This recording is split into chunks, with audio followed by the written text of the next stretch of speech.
Out of the way. Good morning, everyone. It is welcome to the Culture Guild.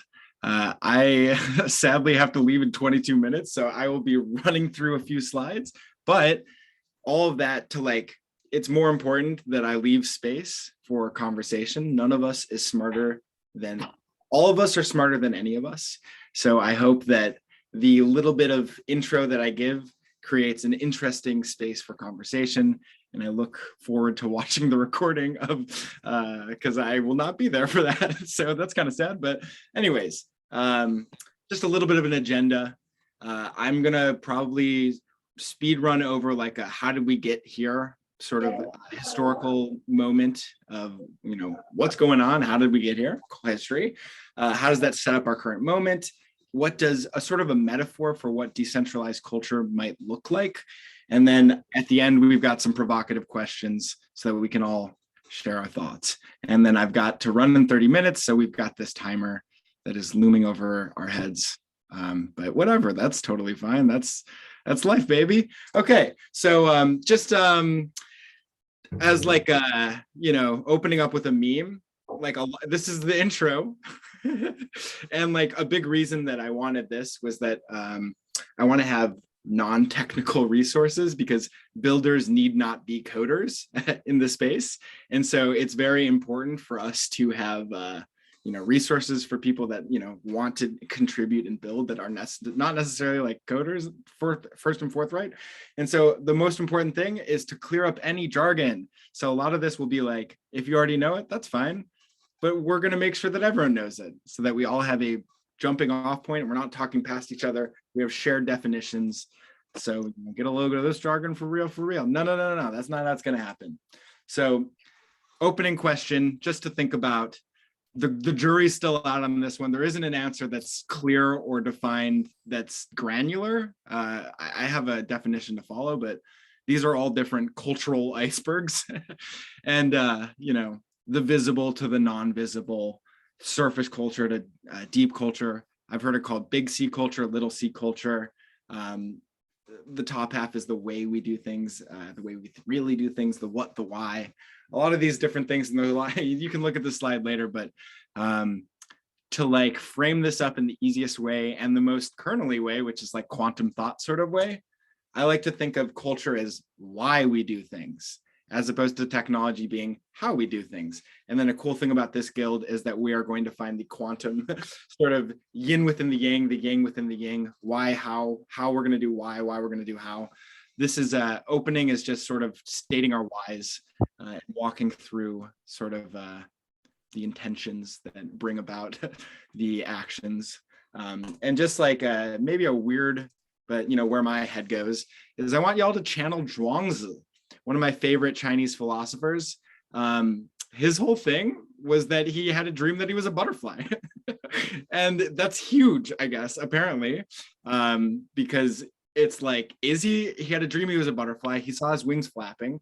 And does that mean he was actually a butterfly? Like the deeper question being, where does identity is both who we are and what we do.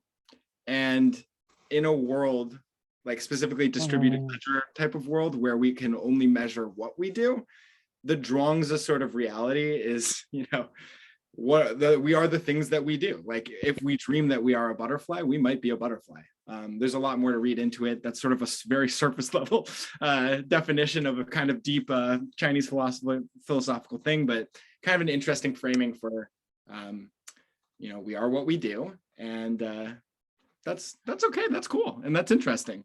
We can be butterflies, which is kind of pretty. So anyways, history, not a mystery. Gonna try and clear it up. I like to give metaphors because I think that they help people build on top of, maybe metaphor is this similar work for framework, kind of a buzzwordy buzzword, but I like to just sort of give people a thought process that they can build on top of. And so the metaphor that I give for our current moment is a digital renaissance. Cool. But what is the Renaissance? Because I'm making this metaphor, and I'll go through this pretty quick, but basically the Renaissance is two things happening at the same time. It is the printing press and accounting, working both to decentralize information and decentralize value. But hold on, we talked about no jargon for real, for real. What's centralization? What's decentralization? One of the biggest buzzwords in the space. The easiest way I like to think about it is going from source to sources, author to authors.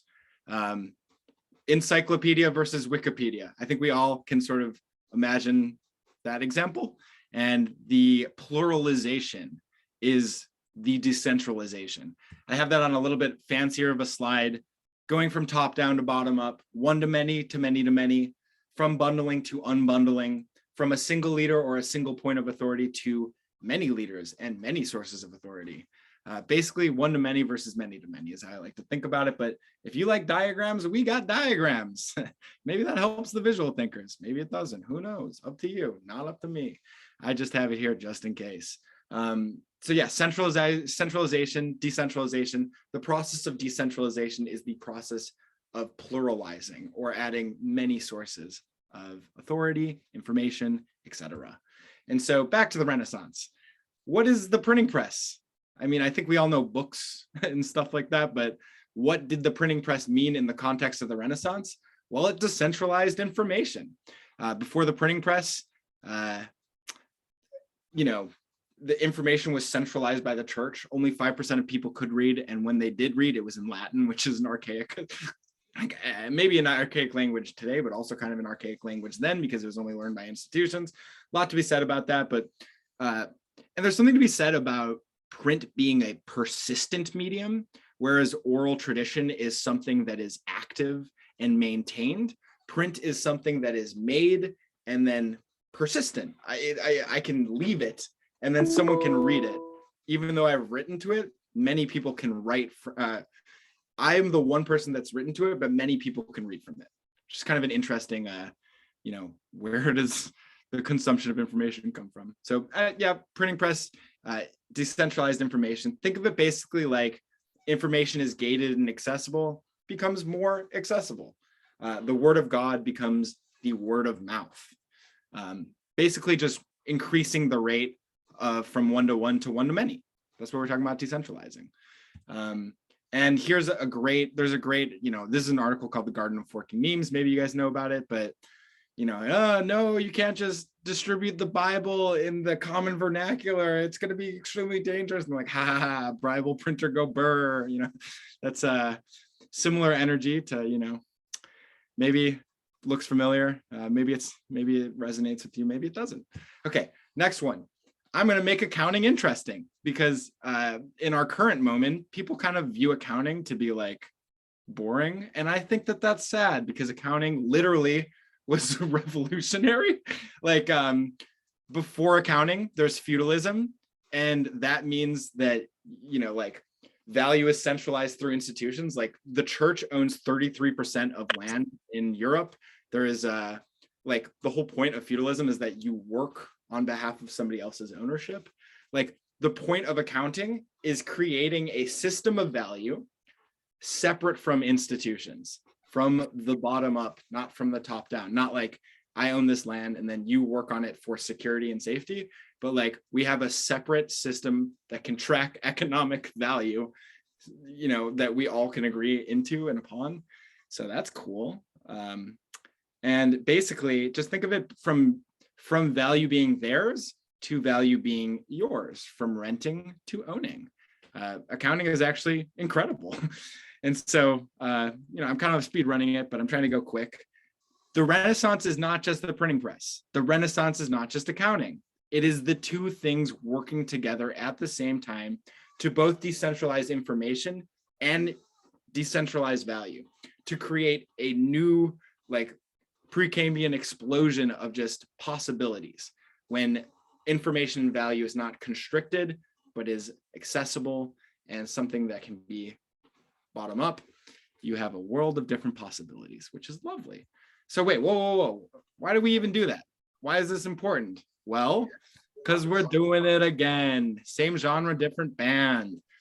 Same story, different time. Meaning that, recognize this slide, it's with different things this time. We're decentralizing information, we're decentralizing value. I don't think I have to over-explain the internet because we're currently all on it, but the internet decentralizes information again.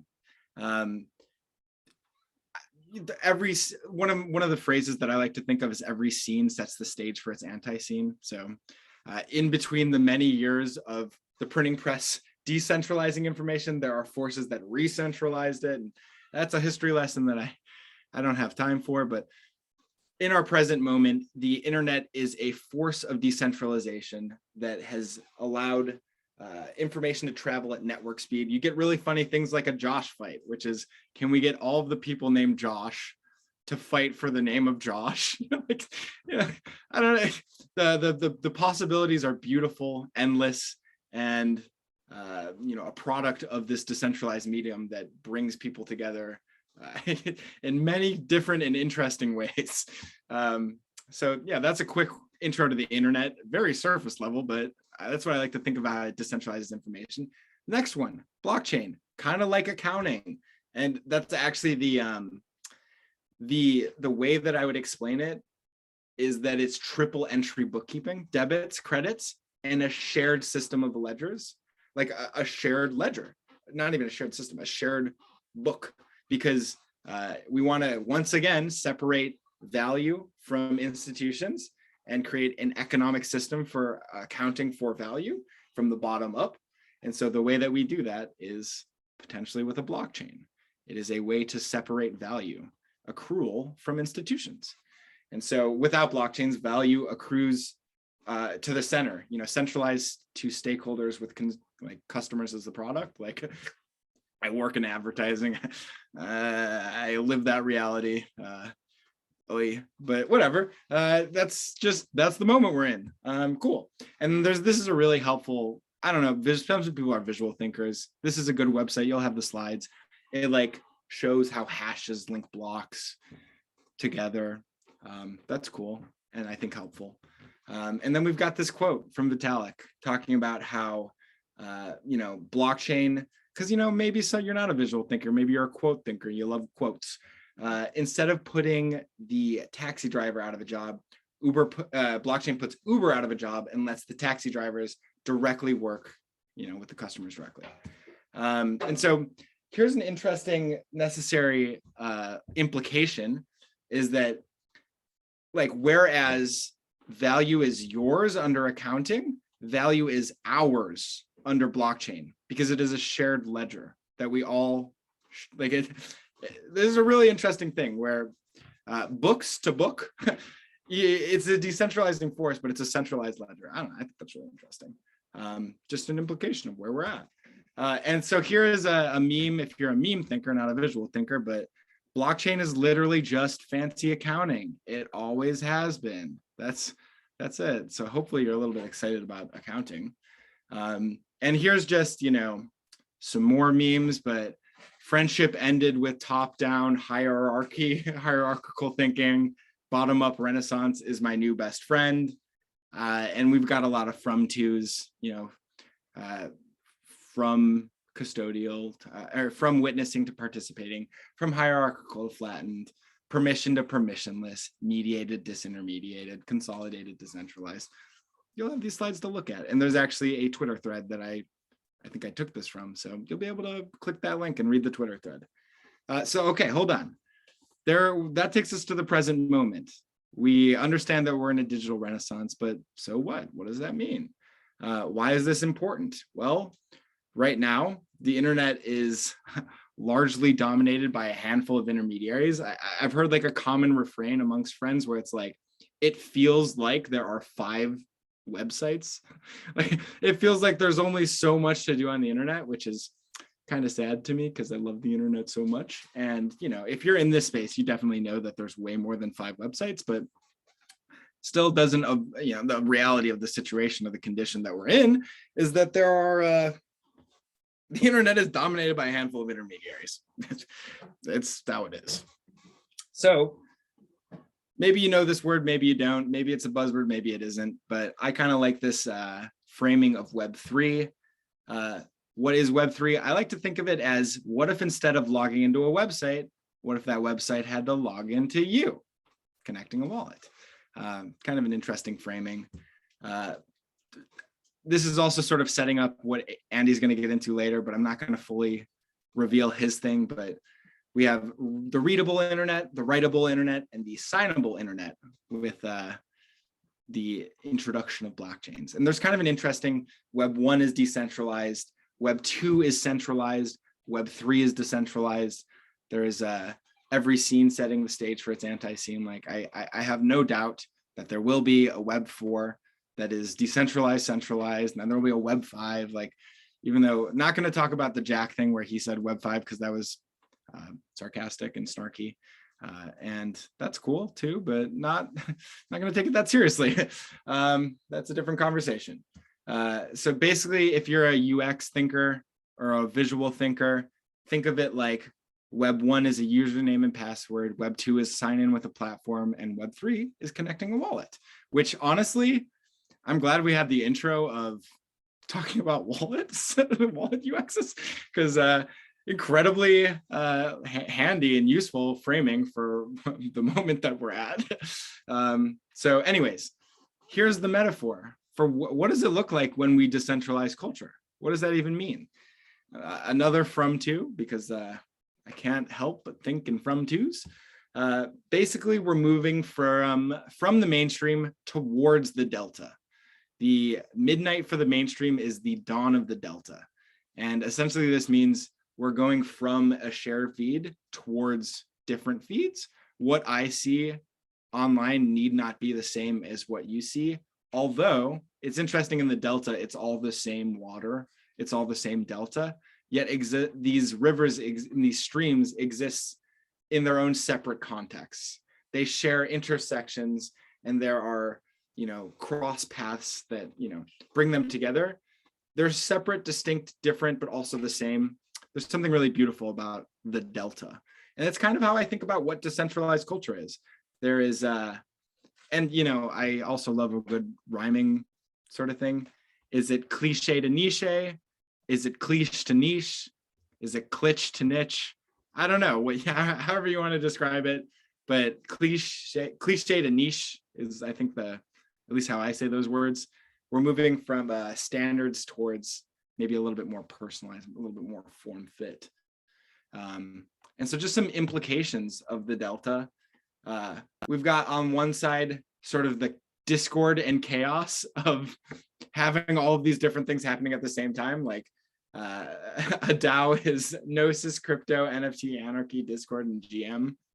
GM as just sort of a pillar of DAOs is really funny to me, but it's like, what is this? But then hold on, that's a little bit chaotic. But on the other side, we've got love and curiosity, friendly, ambitious nerds, high trust and high openness scene of exploration, nourishing and supportive meta scenes, leading to a shift in global consciousness, hopefully for a golden age for humanity. So, there's a little bit of recognize the pros and the cons. So these are just memes that I like, but I like to think I just sort of have them at the end just because I love it. Kill the part of you that is not, don't kill the part of you that is cringe, but kill the part of you that cringes is just a safe way of saying, feel free to express yourself, especially in this context. There is no idea that it is too cringe. In fact, it is cringe to cringe. Well, maybe not. I'm not going to judge you for anything, but feel free to express the full width of yourself. Nature biodiversity is sort of what I think of as more of like one grass, one lawn, one leader, one source of authority on your lawn. Like a decentralized culture on your lawn looks like natural biodiversity. I don't know, the internet looking at meme is this culture. I hope this email doesn't find you. I hope you've escaped, that you're free. Just some sort of interesting energy in the morning for you. I don't know, maybe you're not in the morning. How it started, how it's going, and it's Sisyphus rolling a boulder. So, okay, that was a lot. And I really went through it really quick, but, and this is a lot on a slide because I was just like, hey, I just said so much and I wanted to leave a little bit of time for questions, but I think if nothing immediately, and I haven't been looking at the chat, maybe there's questions that have bubbled up, but I think that if you simple questions that we can sort of jam out on together are like, why are we here? Why are you here? What do we hope for, dream of, yearn for, fear? What does culture mean? Where is culture? What is kernel? Like the simple questions are kind of the beautiful conversations to have, to see everyone's different perspective, because they might seem very simple and straightforward, but everyone will have a different answer, I promise you, which I find to be a beautiful feature, not a bug, of all of these different amazing perspectives. And yeah, I mean, I could leave this up, but I actually literally have to go. But I want to look at the questions for a little second, just to see if there's anything that I'm like missing. Doodly-doodly-doo. Ben, if you stop sharing your screen, I will share the slides so that you can like look through the questions. And while you're doing that, I just want to express my deep gratitude. I know that you had to move through that fairly rapidly, but it's just such a delight to have you and your energy with us, because it is unique. So if you find anything that you would like to respond to immediately, somebody would love you to teach them how to make memes. So how do you make memes? The how is part of the yin and yang, is maybe one thing that you can touch on before you run away. The one thing that I'll say about memes is memes are as much, I would say memes are a verb first, noun second. So memes are a process as much as they are the product of creation, like the product that comes from the creation, the process of creation. So a big part of the process of like memes is like remixing and just taking in, like consumption is production. So like you just have to like look at a lot of different things. I'll actually show my shirt because I kind of feel like this is kind of memey. I got my Ethereum, like Tony Hawk's Pro Skater, but it's Ethereum too, because you know, proof of stake, baby. You know, it's all just references the entire way down. So you just have to be steeped in the process to create the product. But oh, it's 10:30 a.m. and I'm sorry, I really actually have to leave. So my heart to all of you. I will be in the guild. DM me. I am, you know, around and very excited and sad that I couldn't stay longer. But you know, such is the grindstone of modern society that I'm, you know, a part of, and we're all a part of. Anyways, bye, gotta go. Thank you so much. Bye, Ben. Bye. Bye. I'll be back as well. All right, later. Bye. Thank you. See you, Ben. Thank you very much. Thank you very much. Wonderful. Okay. So let's take a breath. I adore Ben, and to have any time with him, particularly as he is put to the grindstone, is a great privilege and an honor. I encourage you just to take a moment to breathe. The link to the slide deck is in the Zoom chat. We will also put it in the Culture Guild channel so that you have access to it. Ben has made sure that, as he mentioned, there are links that go all over the place, and you'll be able to follow through, as well as look over the recording of this if you felt a little bit rushed.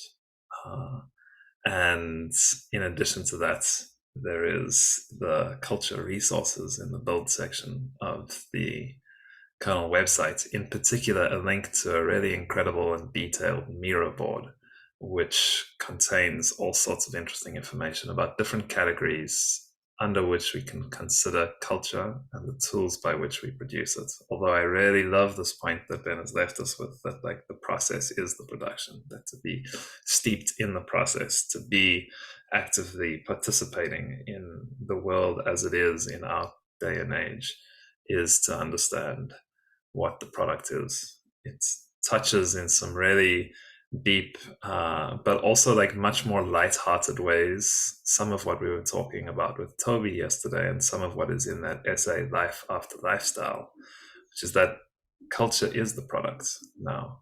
And with incentive mechanisms, we have the possibility to think consciously about the kinds of culture that we design, and to choose with sincerity, not just irony, the way in which we were influenced by the subcultures or the scenes that we participate in. And we can acknowledge that the scenes that we choose to participate in shape us, right? Like there's this old idea that the tools we use shape the world, just as that world acts back and shapes us. We are in constant dialogue with our tools and with the spaces that they create. We can do this consciously. This is why Gothic cathedrals are these massive spaces, because they make you feel small and humble, which is a wonderful attitude, a wonderful state of mind from which you can think about worship and enact it in your world. But similarly speaking, they can be used to manipulate and engender a certain kind of passivity or groupthink, which is not healthy.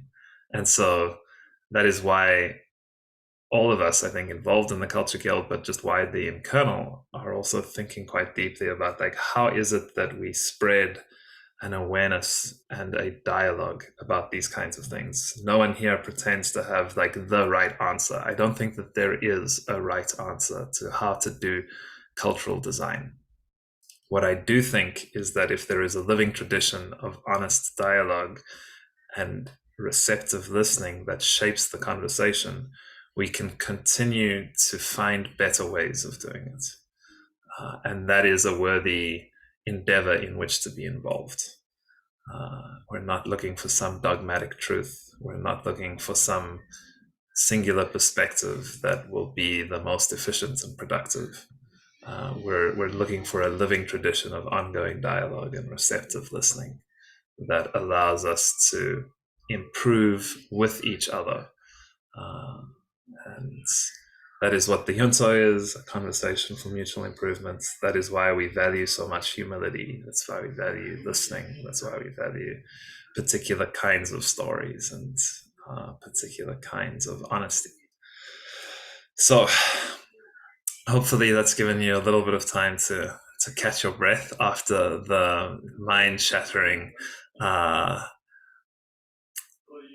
midnight of the mainstream to dawn of the Delta, which is a truly, I sat for 2 days after Ben shared the slide deck with me and just thought about that. It's like, oh my God, an incredible slide. This is the one that I'm talking about. Just really, I think, a profound insight mixed with the classic Ben humor of Klisch and Nietzsche. So I wonder if you would like to answer any of these questions, ask your own, or just comments on what you hope to gain from culture, what you think culture is. I would love to open up the discussion and hear from everybody here.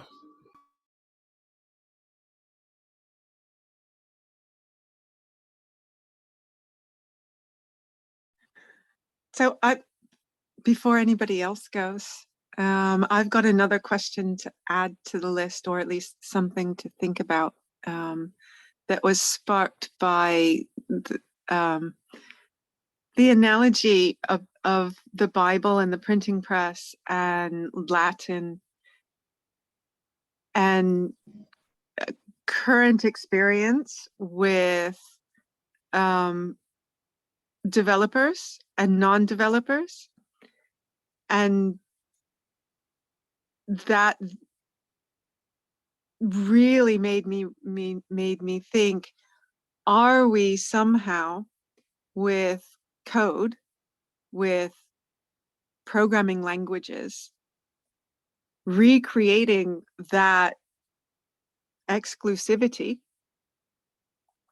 that was found before the printing press, right? It's controlled by an elite group of people who can speak Latin, can speak that language. And how do we ensure that doesn't happen, was the question that popped into my head while Ben was talking.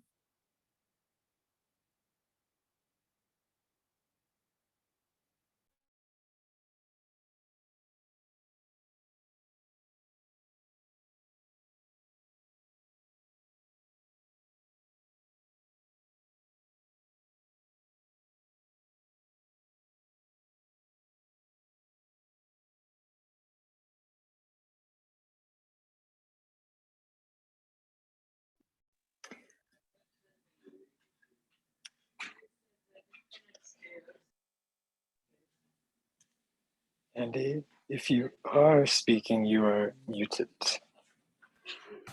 I was having some problems. Sometimes my mouse hangs, which is such a gift because I'm forced to be quiet for a moment, which I really appreciate. So I was taking a moment of gratitude with my computer. Thank you for freezing. It's a wonderful question. Yeah, Sparrow. That's truly. I think part of the inquiry that will go on in this guild as we look at some tools together and figure out accessible ways of explaining and inviting others in, right? And I think I think a lot about that particular word in relationship to culture, right? The invitation, because in many traditional cultures, this notion of invitation is sacred, right? There's something really, really beautiful about it. And the question for us is how do we create functional invitations? So I don't think that everybody needs to be or has the proclivity to be a programmer. But there are certainly some things that we can learn together in the course of this guild about how we speak sensibly about the work that is being done, such that others can critique it meaningfully without necessarily needing to be super shadowy developers themselves. That's critical from the perspective of invitations, right? How do you open up the work that you're doing to critique from others without requiring that they be domain experts, right? I think that that's so much about what peer learning environments could be. It doesn't mean that everybody has to be at the same level technically or at the same level of meme making as Ben is or whatever it is, right? It just means that we are capable of inviting others into genuine dialogue and meaningful critique without requiring them to develop the same expertise that we necessarily have. And I hope that we can find some ways of doing that in this guild. And that will be a start, certainly not an end, right? Maybe you have some further thoughts, or anybody else on that particular point, or any of the points that Ben raises, why are we here? When are we here? What is culture? I'd be delighted to hear. I'll put those questions in the chat as well so that you have access to them while we talk.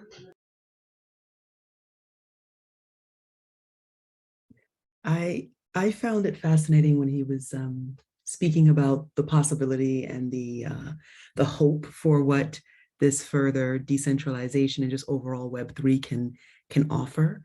In terms of, when he kind of showed the different phases of from decentralized to centralized, and now we're going to decentralized again. And I share still many of those hopes, those dreams, those visions.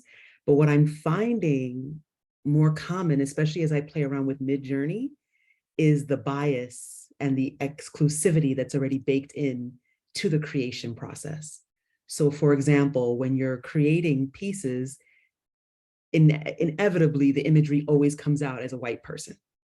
And I have to basically prompt to say a brown-skinned person or a Black person or an African person. And I find that as a creator, it's actually becoming more and more frustrating that there is not this diversity of shades or imagery that's emerging from these technologies, but we're actually reifying the same inequities, and it's kind of frustrating. So for me, I start to think about where are we really going here when we talk about culture and togetherness, and we're building this whole new world. It's kind of like, who is the we, and how do we ensure, how do we support and cultivate a culture where all images are being randomly generated, so that then we're expecting that full perspective and full spectrum emerges for everyone. You know what I mean? And so that's just what's been emerging for me lately, that I've been very interested in engaging and talking about, especially as we begin to develop more further, and especially in the generative AI space.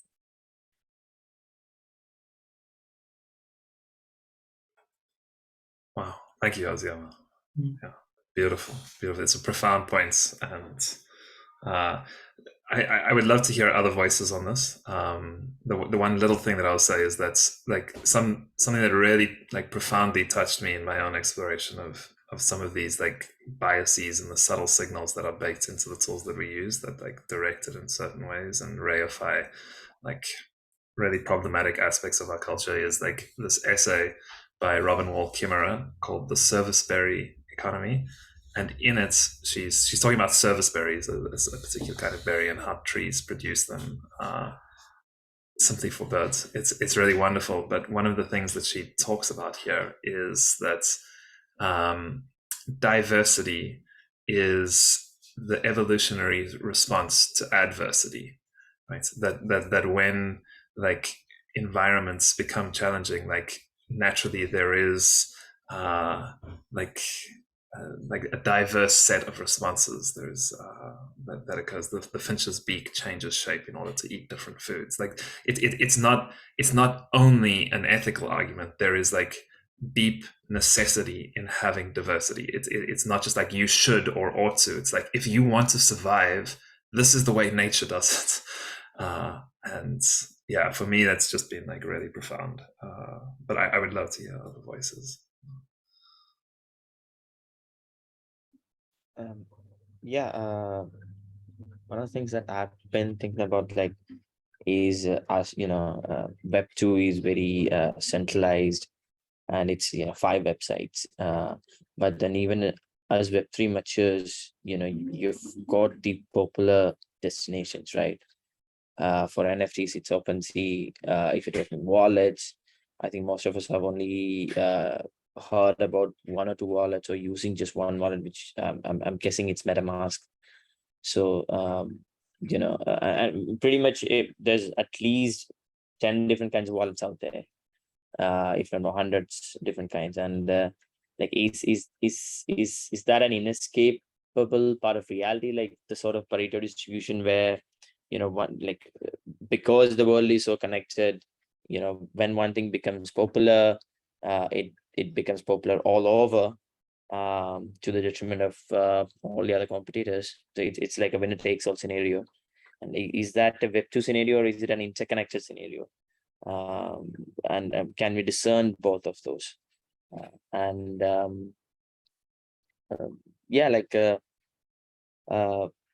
Even languages, as the world gets more and more interconnected, rather than having more diversity, we are losing a lot of indigenous languages. So I don't have any answers, but it may be, is that an inevitable way of going about? It's just evolution, or should we do something about preserve some aspects of those diversities, like indigenous cultures? We have these no-contact cultures being protected, but are we supposed to not connect with them? And we are also not giving them all the opportunity that we have at this moment. So where do we draw the line, sort of? Beautiful questions. Thank you. I know John has a hand up, so we'll go to you.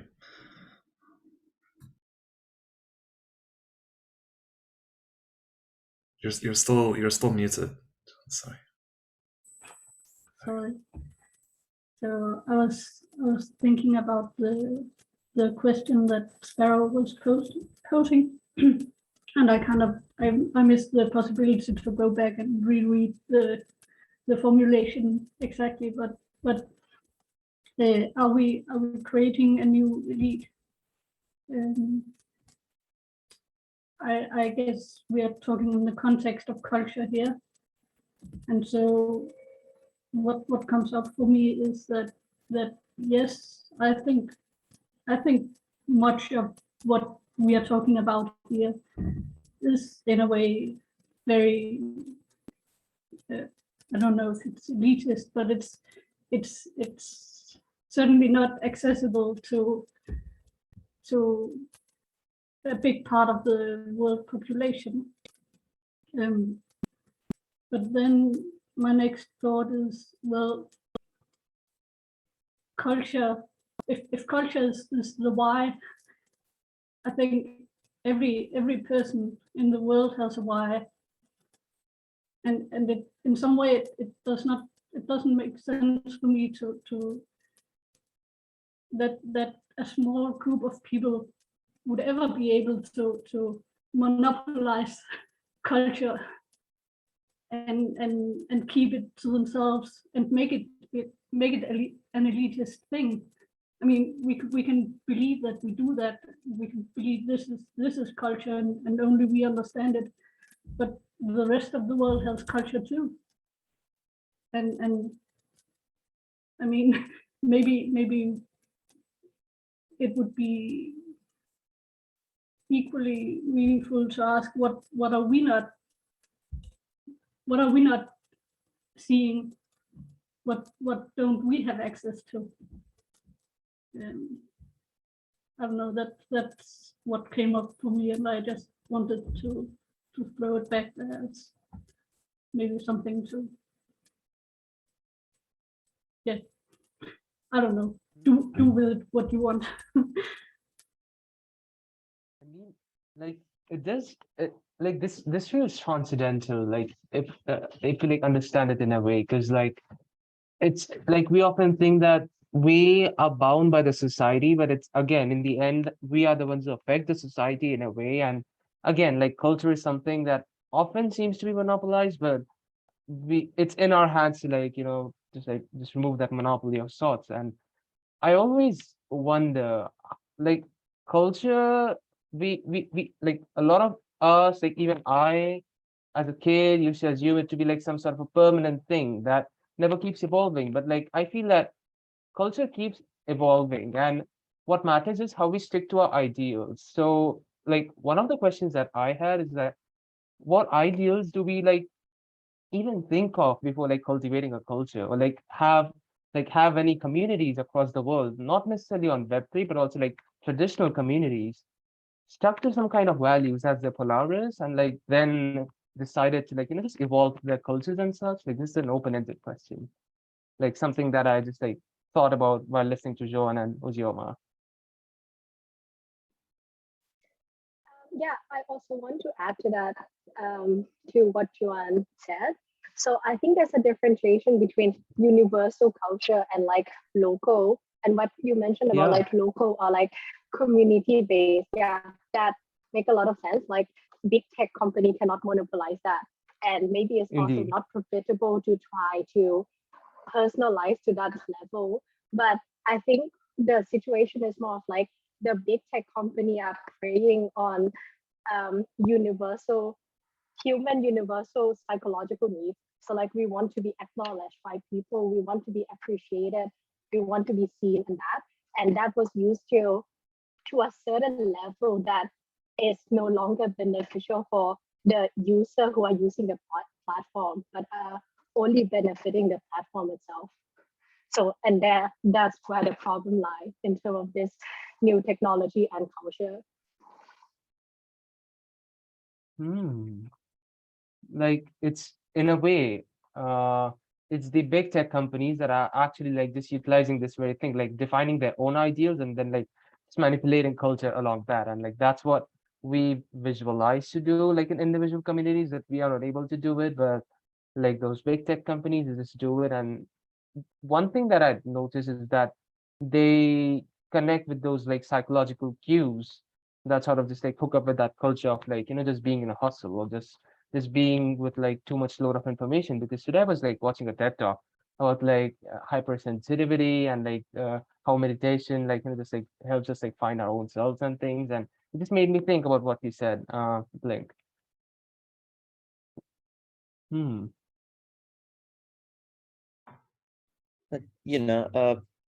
like if you're thinking of culture in a very fundamental manner, then we humans, all of us without exception, are inhabiting some kind of a cultural landscape.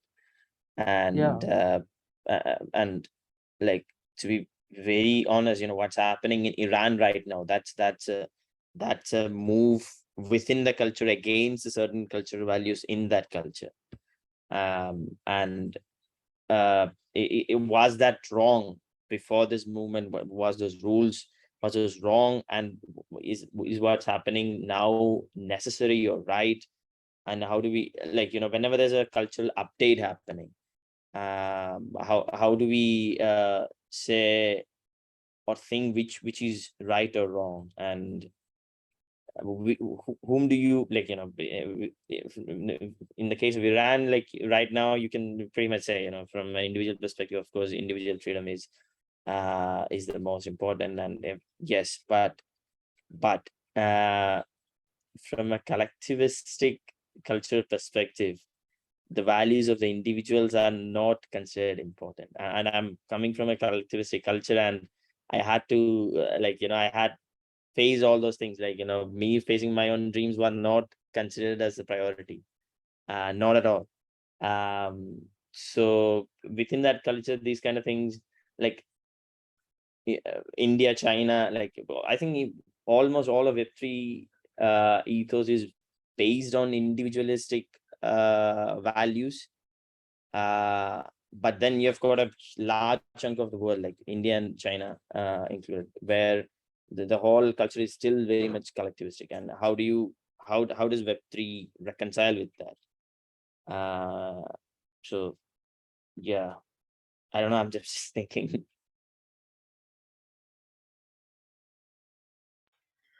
Wonderful. Is it? I hear somebody else. Is there?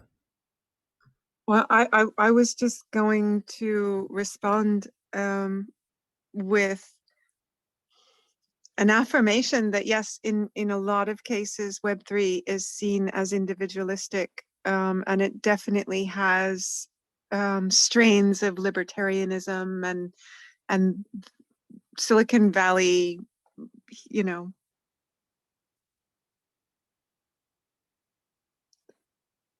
the philosophy of the exceptional sort of running through it. However, and Ben also said this too, that, you know, where you find one thing, you find its opposite, right? And DAOs and my little corner of Web3 is definitely collaborative, is definitely collectivistic, is definitely concerned, truly concerned about everyone succeeding, and taking care of each other, and not putting individuals on pedestals. And so I think it depends on where you look. Just like in Web 2, if all you do is look at your Facebook feed or your Instagram feed or whatever, the algorithms are giving you a particular lens on the world. And so you can believe that that's how the world is. Or you can search and find the opposite. You can search and find the other lenses. And for me, the treasure of Kernel is seeing through those other lenses. And I hope that that's what we'll do in the course of this guild, is look at all of these issues through a kaleidoscope. Yeah, I love that too. That's beautiful. Might have to put it top of the page in the culture section. Thank you so much, Sparrow. And thank you everybody for just the wealth of contributions and perspectives that you have all brought to the second half of this particular session. We are reaching the top of the hour, and the one other touch point that I wanted to just double tap on is this question, like about inevitability and the Pareto distribution, right? The particular mathematical curve that suggests that we do tend toward the most popular choice, and that has a self-reinforcing thing. As MetaMask becomes more popular, more people use it because that's what their friends tell them to, and that's what the documentation says is available. Just as we see a concentration around a few languages and the loss of a great deal of cultural biodiversity and linguistic biodiversity. Is it inevitable? Here's a very, very deep question about the structure of the world and the structure of like society and culture, this collective thing that we do.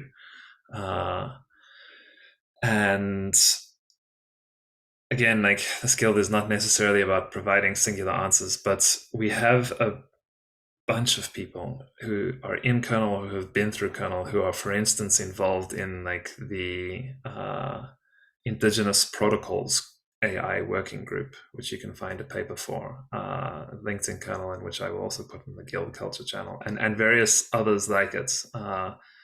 And it is interesting for me to consider the nature of this work and the way in which like tools interact with the why, right? Because like I'm not entirely sure, like Richard, like if you have a few like really wonderful indigenous folks working on AI tools to like keep the language alive, to keep people teaching it, to like bring it closer toward like the technological world, if that will like save the language per se. But what I do know for sure is that this kind of work influences our shared environments, right? So like we can never be sure of the outcome of what we do. This is a general point, not specific to the culture guild. We can never, the outcome is never within our control, but the passionate intensity and the intention and the like clarity with which we do whatever we choose to in life is ours.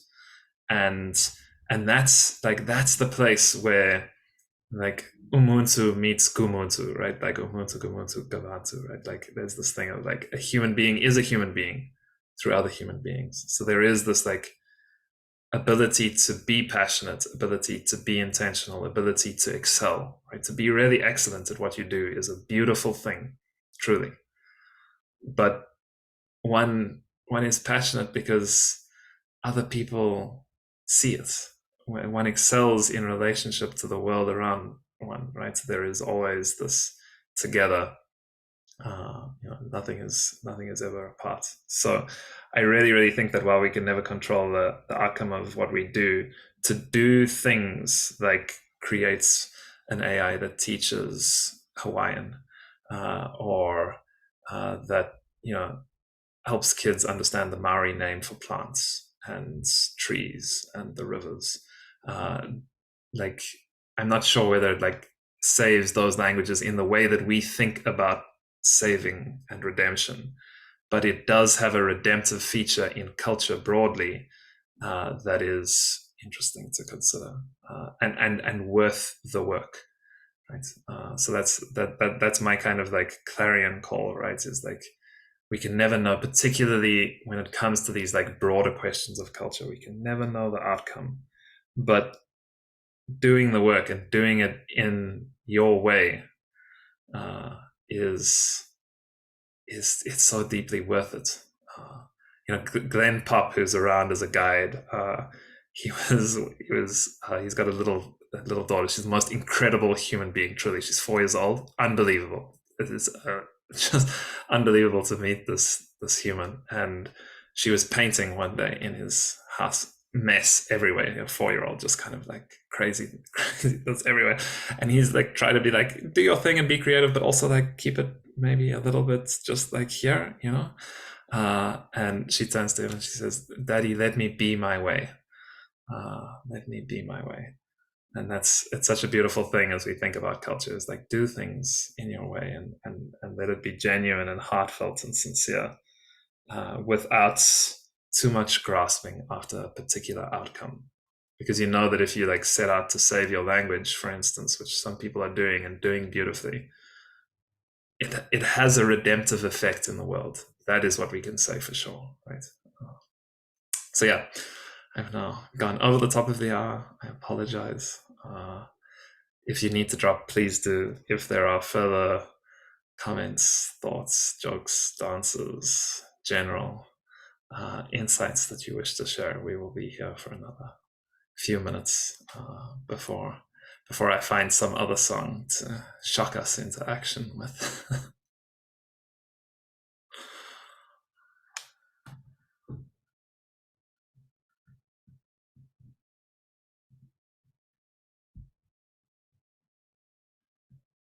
Okay, I will find the song then, and thank you all very much for your time.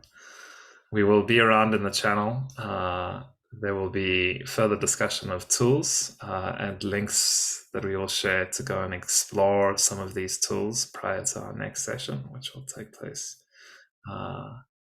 2 weeks from now. And until then, I wish you the very best. I have a song which will be coming up in a moment.